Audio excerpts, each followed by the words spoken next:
সেই দিনের রান্নাটা মাই করে নিচ্ছিল, সেই জন্য আমি ঠাকুর ঘরে চলে এলাম স্নান সেরে। নমস্কার, আমি স্বাগত জানাই সকলকে আমার এই মিনি ব্লগে।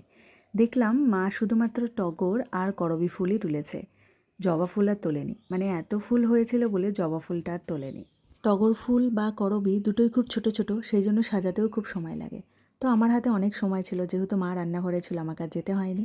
সেই জন্য খুব ভালো করে সাজিয়ে গুছিয়ে প্রদীপ জেলে ধূপকাঠি দেখিয়ে ভালো করে পুজো করে নিয়েছি। খাওয়া দাওয়া সেরে বাকি কাজ যেগুলো ছিল টুকটাক সেগুলো করে ছেলেকে স্কুল দিয়ে এসে বসেইছিলাম। গরম পড়তে কিন্তু শুরু করে দিয়েছে, মানে বেশ ভালোই গরম পড়ছে। তো যথারীতি বসে যেহেতু ছিলাম সেই জন্য ফোন স্ক্রোল করছিলাম। ফোন স্ক্রোল করতে করতে একটা ভিডিও সামনে এলো। ভিডিওটা একটা ক্লাসরুমে, একদিকে ছেলেরা বসে আছে, একদিকে মেয়েরা। তো মেয়েদের হাতে দেখছি সবার হাতে সুন্দর সুন্দর বোতল, মানে যতটা স্টাইলিশ এক্সপেন্সিভ হওয়া যায়। আর ছেলেদের দিকে যখন ক্যামেরা ঘোরালো, সবার হাতে ছিল কোল্ড ড্রিঙ্কসের বোতল বা জলের বোতল, যেগুলো নর্মাল রাস্তায় কিনতে পাওয়া যায় সেই বোতলগুলো। তো হঠাৎ করে রিলেট করতে পারলাম এই কারণেই, মানে আমার ছেলের অবস্থা এখন তাই হয়েছে।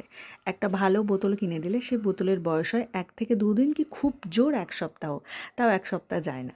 তাই ওকে আমি এখন রিসেন্টলি একটা জুসের বোতল দিয়েছি, এবারে তুই এটাকে ভেঙে নিয়ে আয়। আপনাদের বাড়িতেও কি এই অবস্থা, বিশেষ করে ছেলেদের মায়েদের? অবশ্যই কমেন্ট করে জানাবেন।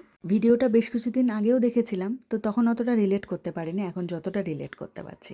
তখন শুধু হেসেছিলাম। টেবিলের এই জায়গাটাতে বেশ ধুলো পড়েছিল, সেই জন্য একটু পরিষ্কার করে নিলাম। চলুন আজকের ভিডিওটা এখানেই শেষ করছি। সকলে ভালো থাকবেন, সুস্থ থাকবেন। ফিরে আসবো অন্য কোনো ভিডিও নিয়ে।